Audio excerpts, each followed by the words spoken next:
Good morning students. आज की class में आपका स्वागत है। पिछले वीडियो में हम लोगों ने देखा था प्रेजेंट इंडेफिनिट टेंस। इसमें हमने सीखा था कि प्रेजेंट इंडेफिनिट टेंस के अफर्मेटिव और निगेटिव सेंटेंस को हम किस प्रकार ट्रांसलेट करते हैं इंग्लिश में।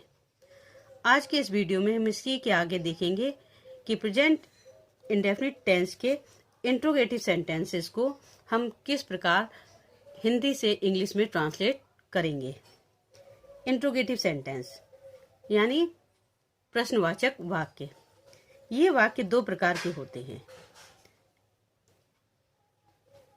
नंबर 1, क्या से शुरू होने वाले वाक्य। क्या से शुरू होने वाले वाक्य जिन्हें हम यस और नो टाइप सेंटेंस भी कहते हैं। देखिए, इंट्रोगेटिव सेंटेंस में दो प्रकार के वाक्य हमें देखने को मिलते हैं, जिनमें पहली प्रकार के वाक्य होते हैं ऐसे वाक्य जो क्या से शुरू होते हैं। इन्हें हम यस और नो टाइप सेंटेंस भी कह सकते हैं, क्योंकि क्या से शुरू होने वाले इन वाक्यों का अगर हम आंसर देखते हैं, रिप्लाई देखते हैं, तो हमेशा इनका रिप्लाई यस या नो में ही होता है। इसीलिए हम इन्हें यस या नो टाइप सेंटेंस भी कहते हैं। इन वाक्यों को बनाने के कुछ नियम हैं, वो हम देखेंगे। इन नियम में पहला नियम है, हम देखते हैं, इन वाक्यों का आरंभ डू या डस से करते हैं तथा उसके बाद सब्जेक्ट और फिर वर्ब की फर्स्ट फॉर्म का प्रयोग करते हैं। देखिए, मैंने बताया था क्या से शुरू होने वाले वाक्य। इन वाक्यों में हम क्या की अंग्रेजी के लिए व्हाट का प्रयोग नहीं करते, बल्कि इन वाक्यों को जब हम इंग्लिश में ट्रांसलेट करते हैं तो इन वाक्यों का आरंभ डू या डस से करते हैं। मैं आपको पहले ही बता चुकी हूँ पिछले वीडियो में कि प्रेजेंट इंडेफिनिट टेंस की पहचान होती है कि इन वाक्यों के अंत में ता है, ती है, ते है आता है, और इन वाक्यों में जब हम इंग्लिश में ट्रांसलेट करते हैं इन वाक्यों को, तो इन वाक्यों में हम इज, आर या एम का प्रयोग नहीं करते हैं। इसलिए हम लोग ध्यान रखते हैं कि जब इंट्रोगेटिव सेंटेंस जो कि क्या से शुरू होते हैं, तो उन वाक्यों को जब हम ट्रांसलेट करते हैं तो उन वाक्यों का आरंभ डू या डस से करते हैं। उसके बाद हम सब्जेक्ट का प्रयोग करते हैं और सब्जेक्ट के बाद वर्ब की फर्स्ट फॉर्म का प्रयोग किया जाता है। डू डस का प्रयोग हमने निगेटिव सेंटेंस में भी देखा था, एक बार फिर देखते हैं। आई, वी, यू, दे और प्लूरल नाउन के साथ डू का प्रयोग, ही, शी, इट और सिंगुलर नाउन के साथ डस का प्रयोग करते हैं। यदि ये वाक्य निगेटिव हैं तो हम सब्जेक्ट के बाद नॉट का प्रयोग करते हैं। अब हम इन वाक्यों के कुछ उदाहरण देखते हैं जिससे ये वाक्य हमें अच्छे से समझ आ सके। पहला एग्जाम्पल देखते हैं। क्या राम प्रतिदिन अपना पाठ याद करता है। प्रश्नवाचक वाक्य है, इसलिए इन वाक्यों के अंत में प्रश्नवाचक का चिन्ह लगा हुआ है। क्या राम, देखिए ये वाक्य क्या से शुरू है, और जैसा कि मैंने आपको बताया था इन्हें यस या नो टाइप सेंटेंस भी कहते हैं। तो हम देखते हैं, क्या राम प्रतिदिन अपना पाठ याद करता है। अगर ये हम कहेंगे याद करता है तो हम कहेंगे यस, और नहीं याद करता तो हम कहेंगे नो। इसलिए हमें ये ध्यान रखना है कि जो क्या से शुरू होने वाले वाक्य हैं उनका अगर हम उत्तर देखते हैं उन प्रश्नों का, तो वो यस या नो में ही होता है। इन वाक्यों को हम डू या डस से शुरू करते हैं। देखिए, यहाँ पर हमारा सब्जेक्ट है राम। मैंने आपको बताया था ही, शी, इट और सिंगुलर नाउन के साथ हम डस का प्रयोग करेंगे, इसलिए हम क्या के लिए डस को शुरुआत में लेकर आते हैं। डज राम, फिर फर्स्ट फॉर्म लगाते हैं। Does Ram learn his lesson daily. Second sentence देखिए, क्या तुम उसे पढ़ाते हो। यहाँ हमारा सब्जेक्ट है तुम। मैंने आपको बताया था आई, वी, यू, दे और प्लूरल नाउन के साथ हम डू का प्रयोग करते हैं, तो इसलिए हम यहाँ पर बनाएंगे डू को पहले प्रयोग करेंगे। Do you teach him. एक और सेंटेंस देखते हैं हम लोग। क्या वह स्कूल नहीं जाता है।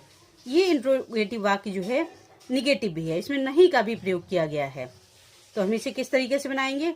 डज ही, सब्जेक्ट के बाद नॉट का प्रयोग करेंगे। Does he not go to school.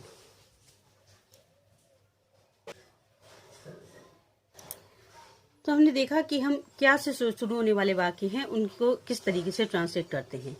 शुरुआत में ही मैंने आपको बताया था कि ये वाक्य दो तरीके के होते हैं। पहले क्या से शुरू होने वाले वाक्य जिन्हें हम यस और नो टाइप सेंटेंस कहते हैं। सेकंड, दूसरे हैं प्रश्नवाचक शब्द वाले वाक्य, इन्हें हम क्वेश्चन वर्ड टाइप सेंटेंस भी कहते हैं। इतना हमें ध्यान रखना है कि इन वाक्य में कोई क्वेश्चन वर्ड दिया गया होगा। ये वाक्य क्या से आरंभ नहीं होंगे। इन्हें बनाने के कुछ नियम है, वो देखते हैं। नंबर 1, यदि वाक्य में कोई प्रश्नवाचक शब्द दिया गया है, जैसे कि क्या, कहाँ, कब, कैसे, कौन, किसको, क्यों, तो वाक्य का आरंभ इन्हीं शब्दों से करते हैं और उसके बाद डू डस का प्रयोग करते हैं। अन्य नियम पूर्ववत, जैसे हमने क्या से शुरू होने वाले वाक्यों में जो नियम प्रयोग किए थे, वही नियम इसमें लगने हैं। यानी कि सबसे पहले इन वाक्यों का आरंभ जो है क्वेश्चन वर्ड प्रश्नवाचक शब्दों से होगा, उसके बाद डू डस का प्रयोग करेंगे, फिर सब्जेक्ट और उसके बाद वर्ब की फर्स्ट फॉर्म का प्रयोग करते हैं। अगर वाक्य में नहीं दिया है तब हम नॉट का प्रयोग करते हैं, अन्यथा नहीं। अब हम इन वाक्यों के कुछ उदाहरण देखते हैं। पहला उदाहरण है, तुम कक्षा में इतना शोर क्यों करते हो। देखिए इस वाक्य में क्यों शब्द का प्रयोग है। क्यों क्वेश्चन वर्ड है, इसके लिए हम वाई का प्रयोग करते हैं। तो हम क्यों की अंग्रेजी वाई को शुरुआत में ही प्रयोग करेंगे, सबसे पहले वाई को प्रयोग करेंगे, वाई से ही वाक्य का आरंभ करते हैं। वाई, देखिए यहाँ सब्जेक्ट है तुम, यू, और जैसा मैंने आपको बताया था I, we, you, they plural noun के साथ डू, ही, शी, इट और सिंगुलर नाउन के साथ डस का प्रयोग करते हैं, इसलिए यहाँ इस वाक्य में हम डू का प्रयोग करेंगे। Why do you make so much noise in the class, question mark. वह किसको पीटता है, सॉरी सेकंड सेंटेंस है, वह किसको पढ़ाता है। किसको के लिए हम whom का प्रयोग करते हैं। whom does he teach। एक और एग्जाम्पल देखते हैं, वे कहाँ क्रिकेट खेलते हैं। वेयर डू, देखिए यहाँ सब्जेक्ट वे है, दे के साथ हम डू का ही प्रयोग करते हैं। Where do they play cricket. इस तरीके से हम इंट्रोगेटिव सेंटेंस को हिंदी से अंग्रेजी में ट्रांसलेट करते हैं। इन नियमों को हम ध्यान रखेंगे, इसी प्रकार हम इन्हें बिना गलती किए बनाएंगे। अब यहाँ मैं आपको एक होमवर्क के लिए एक्सरसाइज देती हूँ। इसमें कुछ सेंटेंस टाइप 1 के हैं और कुछ सेंटेंस टाइप 2 के हैं, यानी कि कुछ वाक्य क्या से शुरू हैं और कुछ ऐसे सेंटेंस दिए गए हैं जिनमें प्रश्नवाचक शब्द का प्रयोग हुआ है। आप पिछले नियमों को अच्छे से पढ़कर इन वाक्यों को इंग्लिश में ट्रांसलेट करेंगे। देखते हैं, क्या वह स्कूल आता है। दूसरा, क्या तुम नदी में तैरते हो। थर्ड, क्या वह निर्धनों की मदद करता है। फोर्थ, क्या तुम्हारी बहन गाती है। फिफ्थ, क्या वे बाजार नहीं जाते हैं। सिक्स्थ, वह अपने भाई को क्यों पीटता है। सेवेंथ, तुम अपनी गलती स्वीकार क्यों नहीं करते हो। एट्थ, मोहन किसको पढ़ाता है। नाइन्थ, तुम क्या खाते हो। एंड लास्ट वन इज, वह आजकल कहाँ रहता है। धन्यवाद।